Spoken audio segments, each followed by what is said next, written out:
chamo Camila e venho lá de Conselho do Lafayette para falar com você. Obrigada. Olá, gente. Boa noite. Tudo bem? Boa noite. Hoje, a proposta do nosso estudo de hoje é falarmos sobre o amor. E aí, quando eu comecei a fazer o estudo para a gente poder, falar sobre esse assunto, eu vi o tanto que eu não sabia sobre o amor, assim. Porque se a gente for aqui parar para pensar, cada um que está aqui, falar o que é o amor para você, cada um de vocês vai ter uma definição de amor. Eu tenho certeza disso. Cada um vai pensar, amor para mim é tal coisa, amor para mim é o que eu tenho pelos meus filhos, ou o que eu tenho dentro de um contexto da minha filosofia de vida e por aí vai, pela minha esposa, pelo meu esposo. Cada um vai ter um contexto ali do que seja o amor. E aí, pensando exatamente nisso, que eu trouxe aqui o embasamento do que é o amor através do livro Pensamento e Vida. Para quem não conhece, gente, Pensamento e Vida é uma psicografia de Chico ditada por Emmanuel, no qual o próprio Emmanuel traz para a gente que é uma cartilha do mundo espiritual. Ele fala, são 30 e poucos capítulos, cada um de uma página cada, e aí ele traz vários conceitos. Então ele fala sobre mente, ele fala sobre o amor, ele fala sobre várias palavrinhas ali, o que é dentro de um contexto espiritual. Então é muito rico o Pensamento e Vida, E aí, inclusive, falando sobre o Pensamento e Vida e não adentrando no nosso assunto propriamente dito, eu trouxe aqui a questão número 3 do Livro dos Espíritos. O Livro dos Espíritos, para quem não conhece, logo no primeiro capítulo, ali nas primeiras questões, Emmanuel começa a perguntar sobre o que é Deus. E começa a tentar definir ali o que é Deus. E aí, dentro deste contexto, então tem na pergunta número 3, Emmanuel ainda tentando entender o que seja Deus, ele fala, poder-se-ia dizer que Deus é o infinito? Ele pergunta para os espíritos. E aí os espíritos respondem para Emmanuel, para Emmanuel, olha eu, já estou confundindo todo mundo, para Kardec. Definição incompleta, pobreza da linguagem humana, insuficiente para definir o que está acima da linguagem dos homens. E aí por que eu trouxe isso? Para poder falar de amor, para poder falar do pensamento e vida, Quando a gente fala de linguagem é diferente de vocabulário.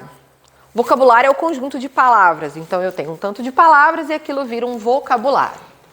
Linguagem é como de fato a gente se expressa, então símbolos são linguagens, ruídos são linguagens, qualquer forma que a gente usa ali para expressar, para se comunicar, isso é uma linguagem.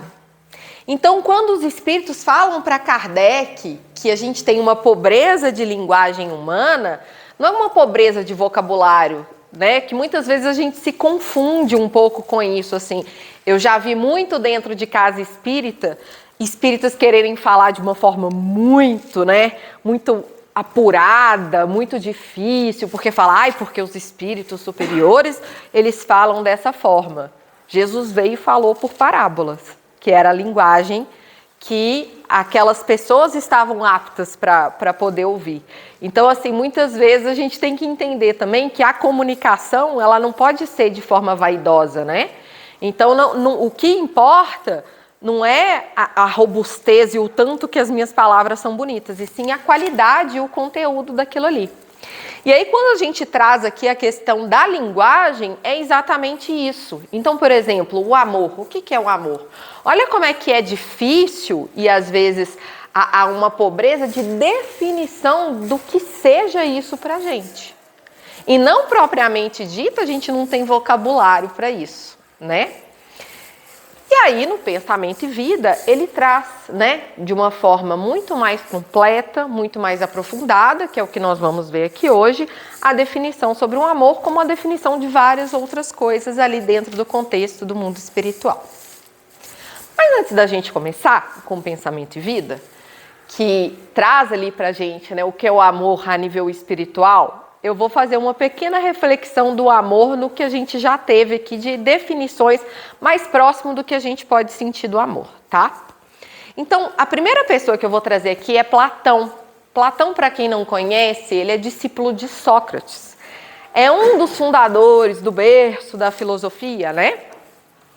E aí, Platão, Sócrates e Platão iam para as praças, né, discutir sobre vários assuntos, definir vários assuntos, e Platão escrevia muito contando o dia a dia ali de Sócrates. Num desses livros que a gente tem aí, tem o livro O Banquete. No Banquete de Platão, ele pega dentro de um diálogo de Sócrates sobre a definição do que é o amor. E aí no livro O Banquete, eles não chamam de amor, porque era grego, então eles chamavam de eros. Hoje muitas palavras no português que tem o prefixo, né, aquilo que vem antes, ero, vem exatamente desse amor.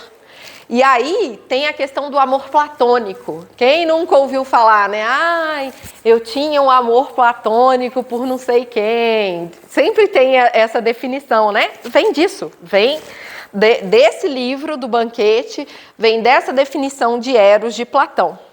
E aí, para Platão, o amor, ele era nada mais, nada menos do que aquilo que é objeto do nosso desejo. Por isso que a gente falava de amor platônico. É algo que eu não consigo alcançar. O que é desejo? Desejo, você só deseja o que você não tem, né? Eu quero ter algo, ou alguém, ou ser, enfim. O desejo, ele está ligado à falta. Então, esse amor de Platão, ele falava, olha, a partir do momento que você deseja, logo você ama. Olha como é que isso, às vezes, fica até mais próximo do que a gente tem de sentimento pelo outro, ou por coisas, ou por se movimentar, do que o que eu vou trazer mais pra frente. Mas é muito isso. E aí, não cabe a gente aqui fazer juízo de valor em relação ao outro, mas muito para a gente refletir dentro da gente, para a gente entender em que pé estamos com o amor. Como que eu amo algo, sabe? Então, assim, se eu desejo coisas, eu amo coisas ali na falta, porque eu não tenho aquilo, é por isso que eu almejo, isso é o amor de Platão. Né? Será que estamos exercendo, então, o que eu tenho ali dentro do contexto que eu dou conta de amar algo, ou alguém, ou uma ideia, é algo que eu não alcanço? Isso daqui é o amor de Platão. Então, é o amor na falta. É o desejo, é aquilo que eu quero porque aquilo me falta, tá? Além do Platão, a gente tem o Aristóteles, que veio logo depois de Platão. 100 anos depois, pouco menos do que isso. E aí, da mesma forma, ele também era um filósofo, né?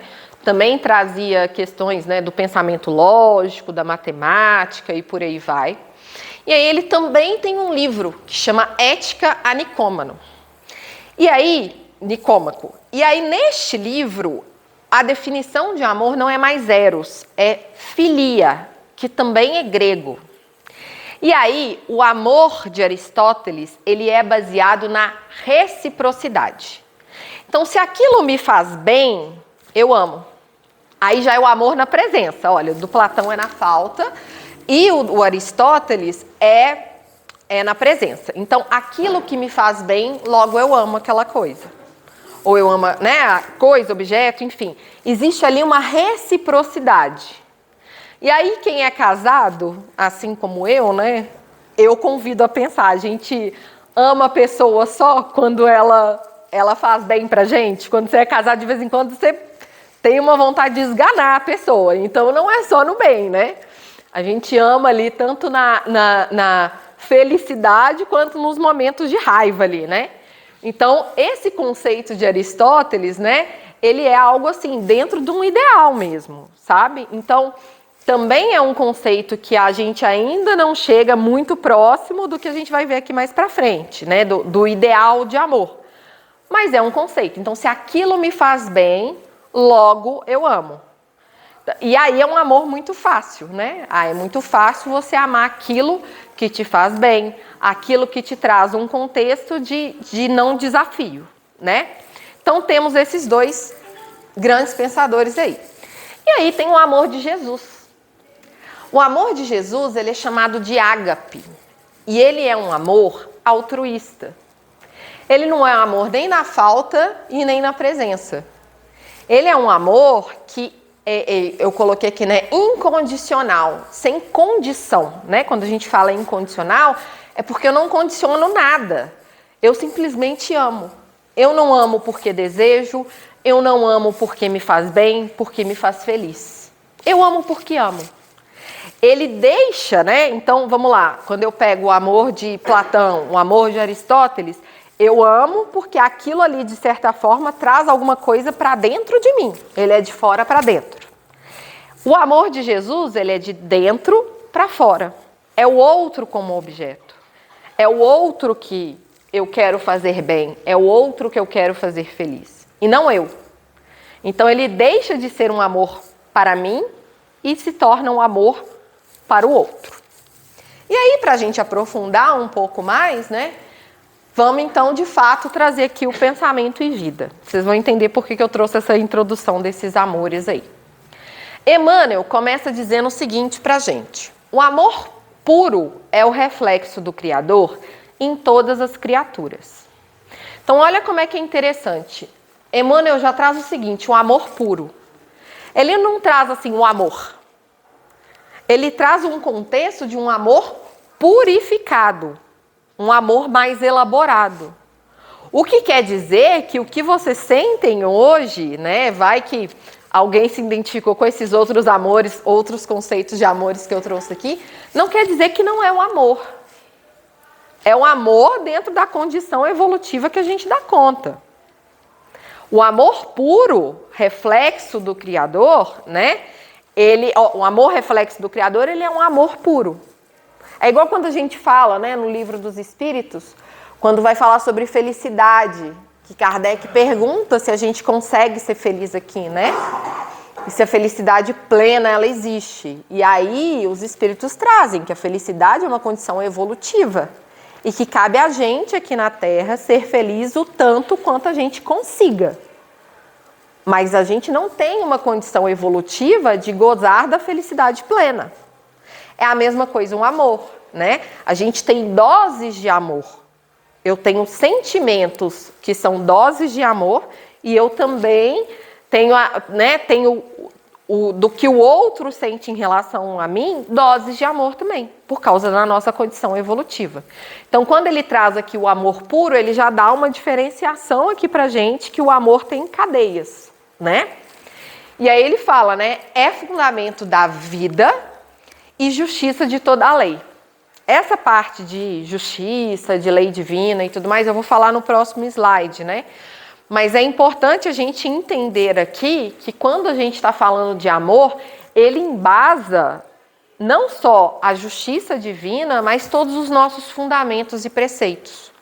Qualquer valor, né, que aí a gente tem de algo positivo ali dentro de sentimentos e de atitudes, se você for começar a entender mais profundamente aquele sentimento, aquela atitude, você vai ver que a base, o fundamento ali, ele está baseado no amor. Então, tudo que você for fazer de bem, de positivo, ali, no fundo, a gente tem o amor. E aí ele continua trazendo para a gente, né? Plasma divino com que Deus envolve tudo o que é criado. O amor é o hálito dele mesmo penetrando o universo. É muito bonito quando ele traz isso aqui, porque ele fala, né, que o amor é o plasma divino com que Deus envolve tudo o que é criado. Então a gente tem que ter certeza que todos nós somos envolvidos do amor de Deus. É isso que Emmanuel traz aqui. Então, qualquer criatura de Deus, ela é envolvida pelo amor dele, seja ela qual for. A mesma aquelas que a gente tem muita dificuldade de lidar no dia a dia, elas são envolvidas pelo plasma divino. E aí ele continua. Vemo-lo assim, né? Vemos o quê? O amor como silenciosa esperança do céu, aguardando a evolução de todos os princípios e respeitando a decisão de todas as consciências. Olha como é que isso é muito profundo e muito bonito, né? Então, assim, a gente vê o amor como uma silenciosa esperança no céu.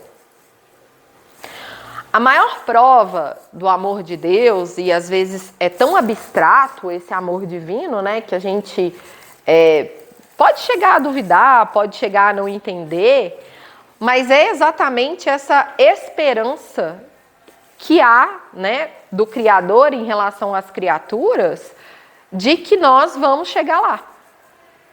Olha como, né, a silenciosa esperança do céu e aguardando a evolução dos princípios, ou seja, né, e respeitando as decisões. Olha só, a gente está falando aqui, dentro do contexto de amor, de respeito, a gente está falando aqui de paciência e de esperança, de acreditar no outro. Isso tudo, gente, envolve o amor de Deus, o amor divino. Né? Por quê? Porque esse amor ele é tão grande que ele está esperando a nossa evolução de forma paciente e principalmente, gente, de forma respeitosa. Olha como que isso é uma prova muito grande de amor, né? Por exemplo, aí nos nossos dia a dia, no que a gente dá conta de amar. Quantas vezes a gente ama alguém e aí você tá vendo que a pessoa tá indo para um lado completamente errado? E aí você não tem essa esperança nessa pessoa. Você fala, nossa, já perdi as esperanças com fulano. Fulano não tem jeito não. Né? A gente não tem essa esperança que Deus tem de olhar e falar assim, não, mas já 100 vezes reencarnando, meu filho, já deu, né? Vamos dar uma evoluída aí. Não existe isso de Deus. Não existe. E a gente mesmo, a gente não tem essa paciência. Não, quantas vezes a gente fala, erra 2, 3 comigo, não erra. Né? A gente não tem esperança no outro. A gente não tem paciência para o processo do outro. A gente não respeita o processo do outro, porque o respeito no processo é uma prova de amor. Então, por isso, quando a gente já começa ali falando que é fundamento da vida, olha como é que é a base do amor. Porque eu respeitar o outro, eu ser paciente, eu acreditar no outro, tudo isso é a confirmação do amor. E Deus tem isso em relação a nós, né? Então, quando eles falam do plasma divino, do amor puro, que é reflexo do Criador, esse amor puro é paciente, é esperançoso, é respeitador. E aí eu pergunto para vocês, né? Assim, a gente ainda vai chegar lá, mas qual amor que a gente está mais próximo, né? Os amores que eu falei no começo ou esse amor puro no nosso dia a dia? Qual o tipo de amor que eu estou ali praticando no meu dia a dia, né? Eu estou de fato sendo respeitoso, eu estou de fato sendo esperançoso, ou no meu dia a dia eu estou ali tipo, eu te amo, mas desde que você faça o que eu estou te falando, né? E aquilo vai me trazer algum tipo de benefício a partir dali. Deixa eu só beber uma aguinha aqui.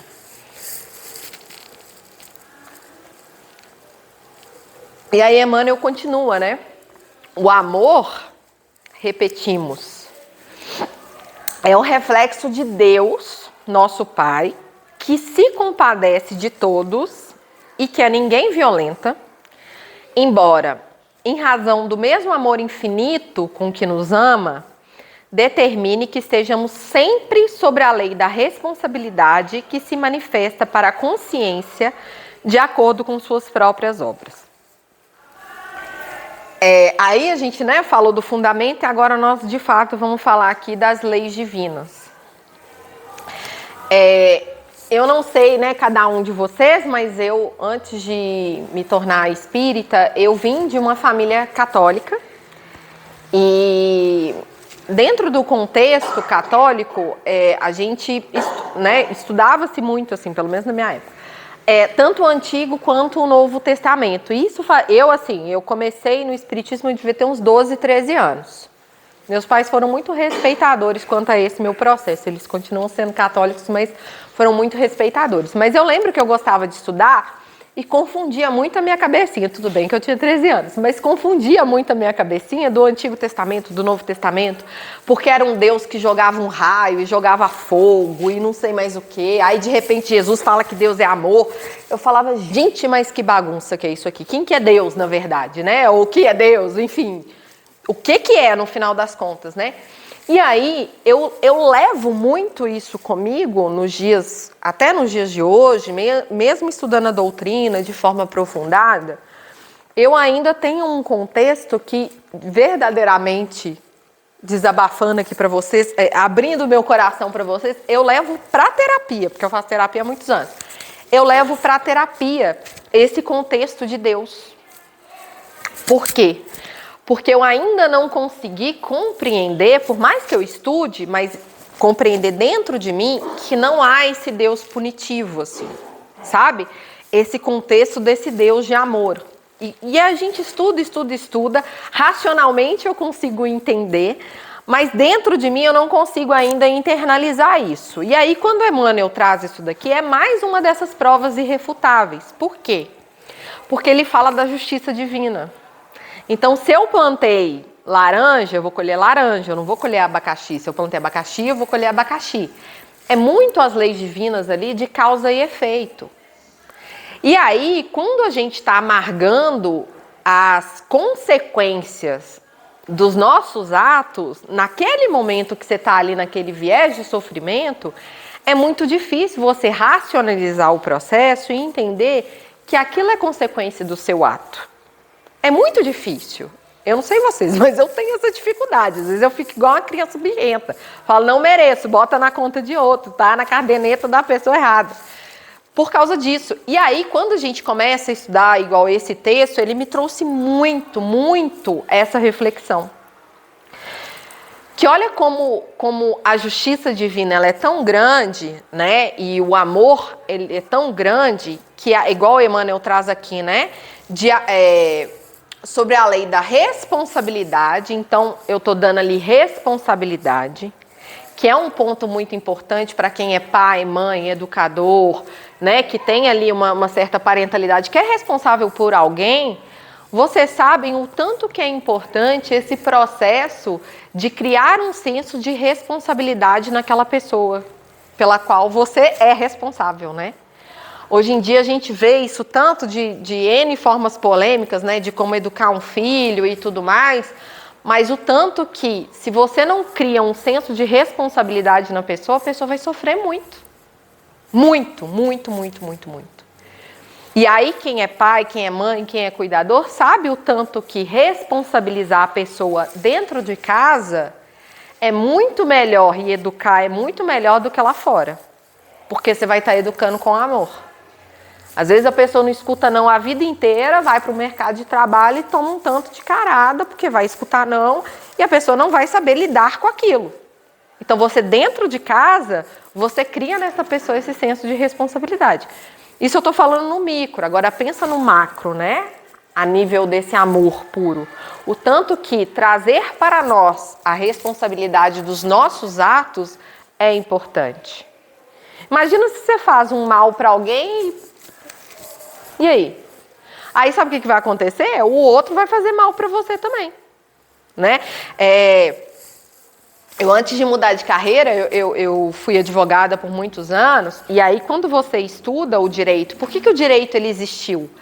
Para regular a sociedade, porque antes, numa sociedade primitiva, o que acontecia? Tinha lei nenhuma, então eu podia te matar, coisas poderiam acontecer, a verdade era essa.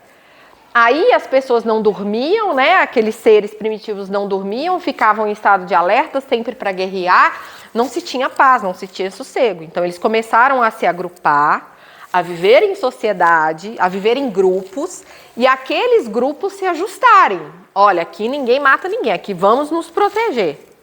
Aí tinha um outro grupo que falava, vamos nos proteger. Olha como é que isso é básico, gente, isso é básico. Mas olha como é que foi necessária a criação de uma lei. E aí, dentro do contexto das leis divinas, imagina se a gente não fosse responsabilizado por nada. Como que a gente ia se ajustar, sabe? Como que a gente não ia se violar ali? Como que eu não ia ter esse egoísmo, assim, de, tá pra dentro, tá por mim. Eu quero as coisas em meu benefício, né? Então, essa responsabilidade, ela serve exatamente para nos educar, mas também para nos proteger. Para que o outro, de certa forma, também não me faça mal. Porque se ele é responsável, logo ele vai evitar, né, de me fazer mal. Então, vem bem dentro desse contexto, né? E aí, um outro ponto também da justiça divina e de tanto que esse amor puro é justo e é bom, é essa questão aqui, ó, se manifesta para cada consciência de acordo com suas próprias obras. Gente, não tem juros e correção monetária na justiça divina.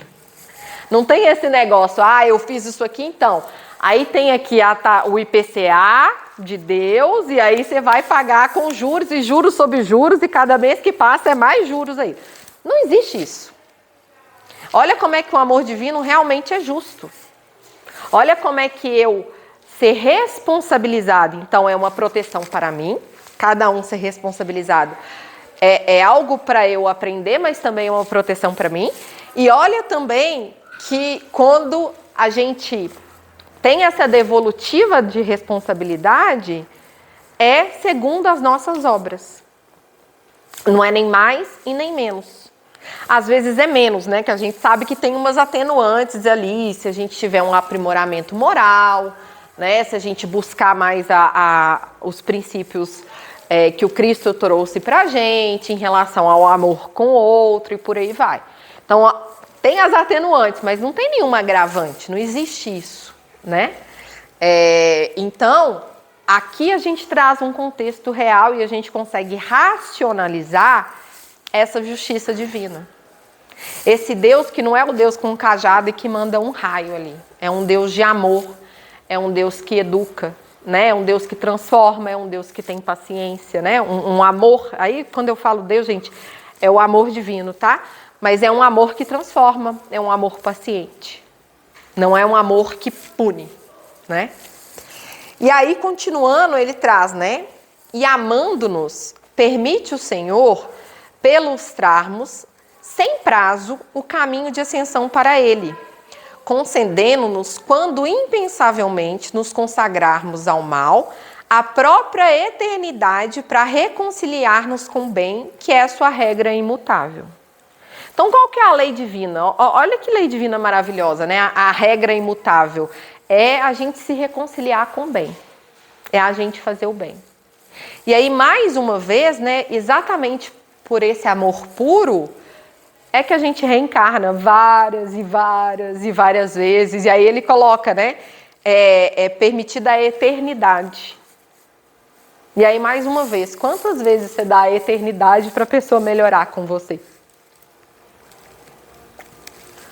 Quantas vezes você dá, assim, todas essas chances, né, que Deus traz pra gente, quantas vezes você dá essa chance pro outro? E aí, gente, eu não tô falando, nossa, Camila, realmente eu sou péssima. Não é isso. É que a gente entenda qual que é o amor puro, né? É que a gente entenda realmente qual que é o amor divino. Para que a gente, obviamente, como espíritos em ascensão que somos, como espíritos que vamos chegar lá, que a gente entenda, sabe? Esse negócio, igual, por exemplo, de eu fazer terapia, muito eu aprendo que a gente tem que dar nome para as coisas. A gente tem que realmente entender o que a gente está sentindo. Então, por exemplo, quando eu trouxe aqui, né, os outros conceitos de amor, não foi para mostrar assim, gente, tá vendo como é que a gente está super mal aqui? Esse amor aqui né, eu tô muito longe. Mas é para a gente entender, olha, eu tô aqui e eu posso chegar aqui. Então, quando a gente racionaliza o nosso processo, ele fica mais fácil. Quando eu consigo entender que o meu amor, ele não chega próximo do amor puro e do amor divino, porque o meu conceito de amor é baseado em eu desejar algo, querer algo, ou em eu só me contentar com aquele amor porque aquilo me faz bem, quando eu entendo isso, eu consigo entender que, olha, então a partir daqui eu tenho que evoluir. Eu tenho que amar o outro mesmo que o outro não me faça bem. Eu tenho que amar o outro mesmo quando aquilo não me traz felicidade. Eu tenho que amar o outro de dentro para fora e não de fora para dentro. Então é por isso que é importante a gente trazer esses conceitos e ir entendendo ali aonde eu tô e aonde eu desejo chegar, né? E aí, continuando, né? Emmanuel traz pra gente, né? Herdeiro dele que somos, raios de sua inteligência infinita e sendo ele mesmo o amor eterno de toda a criação, em tudo e em toda parte, é da legislação por ele estatuída que cada espírito reflita livremente aquilo que mais ame, transformando-se aqui e ali na luz ou na treva, na alegria ou na dor a que empenha o coração. Aí mais uma vez, né? Já falamos sobre a paciência, já falamos sobre o acreditar, já falamos sobre o respeito. E aqui também a gente fala sobre o dar liberdade. Aqui a gente está falando sobre livre-arbítrio, né? Dele deixar a gente fazer o que a gente quer ou o que a gente deseja de forma livre. Então ele fala aqui, né? Cada espírito reflita livremente o que mais ame e transformando-se aqui e ali na luz ou na treva. Então assim, dentro do que você mais ama, e olha como é que é interessante, né? Ele não fala aqui do amor puro. Ele falou de fazermos algo bom ou ruim, alegria, dor, você vê que ele põe um ponto ou outro a partir daquilo que a gente ama. Então, quando ele traz aqui, ele traz da liberdade divina de deixar que a gente ame da forma que a gente dá conta. É mais uma vez falando isso, né? Então, a partir do que é a lei divina, há ali pra gente uma liberdade da gente pegar o que a gente mais ama e fazer com que isso nos transforme. E aí, o que a gente mais ama pode ser sim esse objeto de desejo, que é algo que eu não alcancei e estou prestes a alcançar, ou pode ser também aquilo que eu me contento. E aí, quer ver um exemplo? Parece muito, né? Eu enquanto espírita, eu desejo evoluir. Então é um desejo. É um amor? É também um amor. Então eu posso refletir livremente que o objeto do meu amor, o objeto do meu desejo e da forma que eu consigo amar seja a minha evolução. E aí, a partir dali, eu posso transformar isso em coisa boa ou numa coisa ruim. Então, pensem e reflitam muito bem o que é o objeto de desejo de vocês, o objeto de amor de vocês no dia a dia. O que eu quero, né, para mim? E aí, a gente também deseja coisas materiais e tudo mais, mas quem eu desejo ser? Como eu desejo que a minha transformação aconteça? Ou eu sou da turma do contentamento também. Eu acho que eu já tá bom aqui. Vou ficar fazendo hora extra aqui no expiação e provas, que tá meio confortávelzinho isso daqui. O que me motiva de fato? Né? O que carrega em mim os meus desejos, o meu amor, as minhas paixões? Porque isso, gente, é o que leva a gente. Sabe? O que muitas pessoas chamam de propósito. É importante que a gente tenha um propósito. É importante que a gente tenha algo que a gente deseja alcançar, sabe? Porque aquilo é que vai levar a gente. Se a gente chega num ponto que fala assim, tá tudo bem, eu estou dentro desse contexto de contentamento, né? A gente não progride, né? A vida daqui a pouco vai dar uma chacoalhada no você, vai te dar um empurrão para você ir. Mas basicamente, por conta própria, você não vai. Então, ele traz aqui muito bem, né? Cada espírito reflita livremente, então vocês são livres aqui, a gente não está falando, esse é o caminho. Você espírita, o que você tem que amar é evoluir enquanto espírito, sair desse planeta de provas e expiações e ir para um planeta de regeneração. Não. Cada um de vocês vai refletir e vai entender o que faz sentido para vocês. E a partir daí, como que isso está te transformando? Porque o que pode ser motivação para mim pode não ser motivação para vocês. Mas o que enviesa aqui, se o que está sendo o que eu amo, né, é bom ou ruim, está dentro do contexto do que aquilo se transforma. Do que eu estou plantando. Então, eu estou plantando coisas boas, eu estou plantando luz ou eu estou plantando treva? Então, é esse o contexto que ele traz aqui pra gente. Então, somos livres para amar da forma que a gente dá conta. Somos livres para querer algo. Mas o que é aquilo, né? Para ter um propósito. Mas esse propósito faz o que com você? E aí, para poder finalizar o texto, né?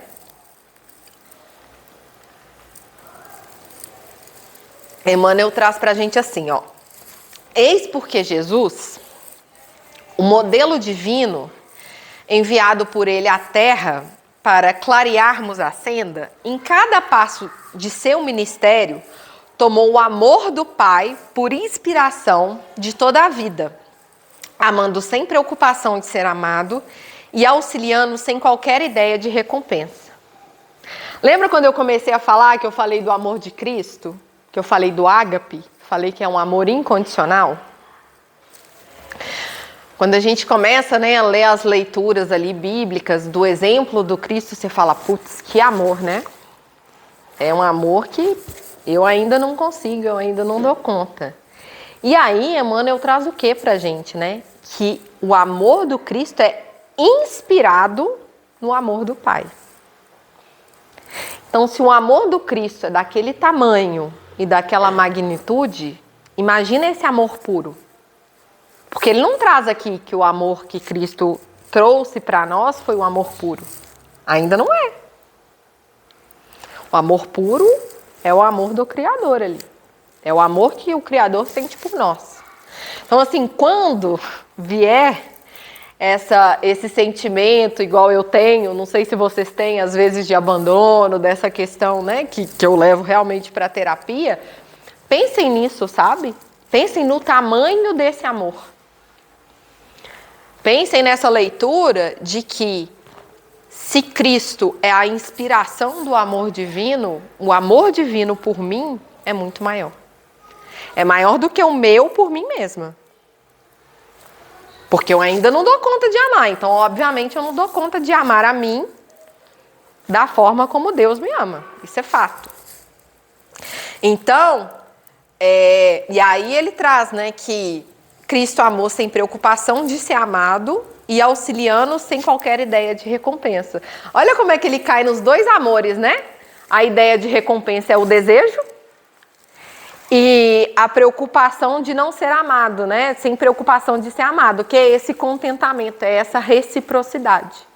São os dois amores que a gente dá conta, né? Que foram aqueles dois amores que eu trouxe no começo. Cristo não estava preocupado com nenhum desses dois amores. Ele estava preocupado com esse amor para fora mesmo. Com esse amor em relação ao outro, desinteressado, despreocupado.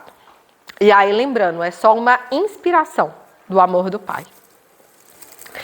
E aí ele continua, né? Descendo a esfera dos homens por amor, humilhando-se por amor, ajudando e sofrendo por amor, passa no mundo de sentimento erguido ao Pai excelso, refletindo-se a vontade sábia e misericórdia. Uma coisa que eu já ouvi muito, né? Cristo veio para... Ele morreu, o maior amor de Cristo, a maior prova do amor de Cristo foi ele morrer na cruz por nós. Tá longe de ser a maior prova do amor, sabe? Isso é porque a gente acha a morte ainda um evento excepcional, o sofrimento um evento excepcional. Mas, gente, quer um espírito, né, do tamanho da evolução de Cristo, vir para um planeta que não é nem de longe o planeta que ele habita, não é nem de longe, assim, né, a tranquilidade do planeta que ele habita e conviver com um tanto de espírito inferior. A gente tem dia que a gente não aguenta conviver entre a gente aqui. E a gente nem é evoluído. Agora imagina você ser evoluído e falar, meu Deus do céu. Mas você criou isso tudo aqui mesmo, para mim tomar conta, para eu tomar conta, né? E ele veio, e ele foi paciente. Ele teve essa preocupação de ensinar pra gente dentro de um contexto que a gente conseguia entender, dentro de uma linguagem que seria acessível pra gente. Ele veio para ensinar através dos exemplos. Quantos exemplos, né? Que a gente pode pegar no livro, né? Nos textos bíblicos ali, no Evangelho. Quantos exemplos que a gente não tem ali? A gente tem um GPS ali, praticamente, de como que eu quero evoluir? Dá uma lida ali. Pega o Sermão da Montanha. O Sermão da Montanha já dá conta. E vai. Isso é o maior amor que tem. Porque ele podia ficar lá no cantinho dele numa boa, mas ele veio o quê? Mostrar através de exemplos como que a gente deve se portar, né? Como que a gente faz para evoluir, como que a gente faz para amar. Então, uma das maiores provas que a gente tem do amor de Cristo é exatamente essa vinda dele aqui, né? E aí sim, com certeza, ele passou por humilhação, né? Ele passou por sofrimentos, ele passou por N coisas aqui exatamente para expor a nossa barbárie, enquanto espíritos ainda, mas isso daí, né? E ele fez isso tudo, obviamente, guiado pelo amor, e ele sabia que ele passaria por tudo isso, sem a menor necessidade, tudo por amor. Então, olha, quem de vocês seria capaz ali, né, de ter essa didática tão grande de se colocar no lugar do outro ali, de estar numa condição boa e se rebaixar, vamos dizer assim, para poder ensinar algo? Quem faria isso, né? E aí ele fala, né? E para que a vida e o pensamento de todos nós lhe retratem as pegadas de luz, legou-nos em nome de Deus a sua fórmula inesquecível. Amai-vos uns aos outros como eu vos amei. Então, no final, gente, né, a grande mensagem do Cristo é exatamente essa, né? Que a gente ame o outro como ele nos amou. A gente não está falando aqui nem do amor puro ainda, né? A gente está falando no amor inspirado no amor do Pai. E aí, só para a gente aprofundar um pouquinho, tá faltando 10 minutinhos aqui, só para a gente aprofundar um pouquinho, a gente aprende sempre, né, que fora da caridade não há salvação. E a caridade é o que a gente tem mais próximo do amor em ato, né? Como que eu personifico o amor, né? Ah, eu te amo. Como que a gente faz? Mostra um amor. A gente mostra o amor através da caridade. E aí, a gente aprende muito isso e a gente E aí eu não tô falando que não é para vocês continuarem fazendo caridade, não é esse movimento, tá? Mas só pra gente fazer essa reflexão. Quando eu pratico a caridade, qual o tipo de amor que é o amor que me move? É esse amor desinteressado? Ou é um amor de recompensa? Ou é um amor de desejo? Ah, eu sou espírita e eu aprendi que se eu praticar a caridade eu chego lá. Eu vou ter minhas penas meio que amenizadas, dependendo, né? A dor não vai ser tão grande, porque a justiça divina vai intervir, vai me ajudar. E eu também vou conseguir evoluir, parar de sofrer, né? Ser mais feliz. É por isso que eu pratico a caridade. Aí eu não estou falando, gente, então não vou praticar não, porque eu não dou conta, não pratico no amor puro. Não é isso. Mas olha o que te enviesa quando você vai praticar o ato da caridade. Ou você pratica a caridade esperando, né? Aí é porque eu desejo, né? Evoluir, aí eu pratico a caridade. Ou é de fato esperando uma recompensa. Eu sempre escutei muito isso, assim, e é bonitinho, e é real isso, né? Quando a gente faz o bem, a pessoa que é mais beneficiada somos nós mesmos. E isso é verdade, não deixa de ser verdade. Mas quando eu estou praticando o bem, eu pratico o bem porque eu quero ser beneficiado? Ou eu só estou praticando? Né? É só uma reflexão para que a gente, de fato, consiga ir apurando um pouco esse amor que a gente sente e apurando um pouco esses atos, né? Porque, às vezes, a gente ajuda o outro e aí, quando a gente está lá para ajudar o outro e não é da forma como a gente quer ajudar o outro, né? Eu já escuto, nossa, lá em casa, vira e mexe tem essa conversa de tipo... eu fui lá ajudar fulano, mas fulano não quer ser ajudado. Porque eu quis fazer isso e o fulano não deixou. Uai, gente, mas é o fulano que está precisando de ajuda. Não tem ninguém melhor para te falar como ele quer ser ajudado do que ele. Aí você quer ajudar do seu jeito. Então, é um ato de caridade, é uma intenção ali desinteressada? Ou eu só ajudo se for desta forma, sabe? Quando o trabalhador está pronto, o trabalho aparece. Não é assim que a gente fala? E aí você vai ajudar de uma forma, da sua forma, ou você vai ajudar da forma que der? Isso daqui mostra qual o viés.